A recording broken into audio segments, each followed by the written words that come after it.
बहुत पुरानी बात है। दक्षिण भारत में एक राजा राज्य करता था। राजा का राज्य समुद्र के किनारे था।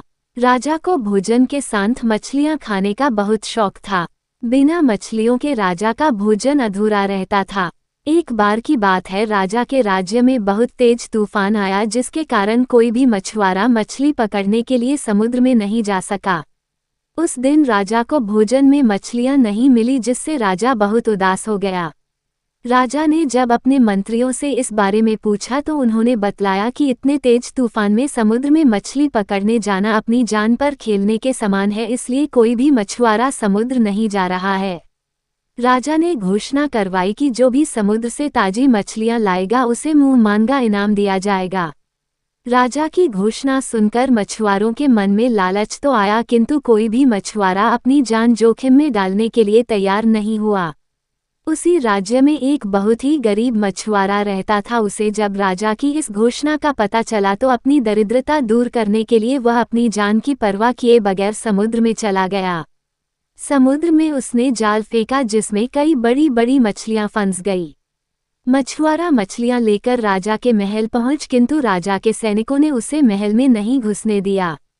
राजा के एक खास मंत्री ने मछुआरे को ताजी मछलियों के साथ देखा तो मछुआरे को अपने साथ राजा के पास ले जाने के लिए तैयार हो गया।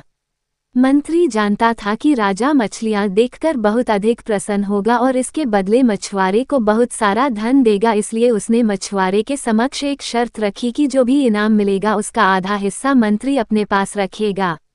मछुआरा मंत्री की बात मान गया और मंत्री मछुआरे को लेकर राजा के पास पहुंचा। मछुआरे के पास ताजी ताजी मछलियां देख राजा बहुत खुश हुआ। राजा ने मछुआरे को मुंह मांगा इनाम मांगने के लिए कहा। मछुआरा राजा से हाथ जोड़कर बोला, महाराज, मुझे 20 कोड़े मारे जाएं। मछुआरे की बात सुनकर राजा को बड़ा आश्चर्य हुआ और उसने फिर से मछुआरे से कुछ मांगने के लिए कहा, किंतु मछुआरे ने फिर 20 कोड़े खाने का इनाम मांगा। राजा ने अपने सैनिकों को बुलाया और मछुआरे को 20 कोड़े मारने का आदेश दिया। सैनिकों ने मछुआरे को कोड़े मारना शुरू किया। 10 कोड़े खाने के बाद मछुआरा राजा से बोला, महाराज, मुझे आप जो भी इनाम देंगे उसका आधा हिस्सा मुझे मेरे हिस्सेदार को देना पड़ेगा, इसलिए बाकी के 10 कोड़े मेरे हिस्सेदारी को दे दिए जाएं। मछुआरे की बात सुनकर राजा को फिर आश्चर्य हुआ और राजा ने उसके हिस्सेदार का नाम पूछा। मछुआरा मंत्री की तरफ इशारा करते हुए बोला, महाराज, यही मेरे हिस्सेदार हैं। इन्होंने ही मुझे आपके पास लाने के बदले प्राप्त इनाम का आधा हिस्सा मांगा है। राजा ने मंत्री की ओर देखा तो मंत्री ने शर्म से अपना सर झुका लिया। राजा ने आदेश दिया कि बाकी की 10 कोड़े मछुआरे के हिस्सेदार को मारे जाएं। सैनिकों ने राजा के आदेश पर मंत्री को 10 कोड़े मारे।